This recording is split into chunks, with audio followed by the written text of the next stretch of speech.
ये बात मैं बार बार कहता हूं कि आज से अगर 50 वर्ष पूर्व चले जाइए, पास्ट में चले जाइए, ठीक है, आप भूतकाल में चले, पीछे चले जाइए, तो आप ये देखेंगे कि अगर लोग जो है धर्म का ज्ञान ज्यादा रखते थे, खुद के धर्म का भी और दूसरों के धर्म का भी, तो होता यह था कि जब धर्म का ज्ञान वो रखते थे तो आपस में प्रेम होता था। धर्म का ज्ञान रखने से प्रेम होता है और एक दूसरे का लोग आदर करते हैं। आज ये है कि हमको धर्म का ज्ञान कुछ भी नहीं है, तो हम ना किसी का आदर करते, ना धर्म का आदर करते, ना उस मानव का आदर करते। तो अगर हम चाहते हैं कि इस समाज में शांति हो तो उसके लिए हमारे लिए अत्यंत जरूरी है कि हम एक दूसरे से आदान प्रदान करें, नॉलेज को, डेटा को एक दूसरे को ट्रांसफर करें, वो भी रिलीजियस नॉलेज स्पेशली याद रखिए।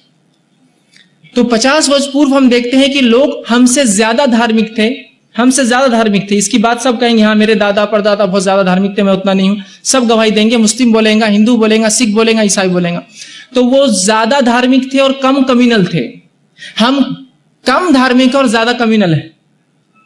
उनको धर्म का ज्ञान ज्यादा था लेकिन कम्युनल नहीं थे, वो धर्म के लिए लड़ने को खड़े नहीं थे वो। और बहुत सारे लोग ऐसे भी हैं जो किसी धर्म के जो उसने उस धर्म ने आज्ञा दी, उन आज्ञाओं का पालन करके जीवन व्यक्त तो नहीं करते हैं लेकिन उस धर्म के लिए लड़ने और मरने के लिए बराबर खड़े। जिस धर्म को मानते हैं उस धर्म पर चलना उनके लिए मुश्किल होता है।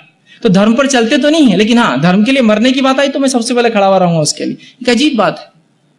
तो इसके लिए जरूरी है, इसके लिए आवश्यक है कि हम आदान प्रदान करें, एक दूसरे को बताए धर्म होता क्या है। और कोई भी धर्म किसी को लड़ना नहीं सिखाता, याद रखिए। कोई भी धर्म किसी को ये नहीं कहता कि दूसरों को जो है कत्ल करो, कोई भी धर्म नहीं कहता कि अशांति मचाओ, कोई धर्म ये नहीं कहता कि जो है बुरे कार्य करो, बुरे काम करो, सुकर्म करो, बुरे काम करो। ठीक है, तो ये जरूरी है कि हम लोग आदान प्रदान करें।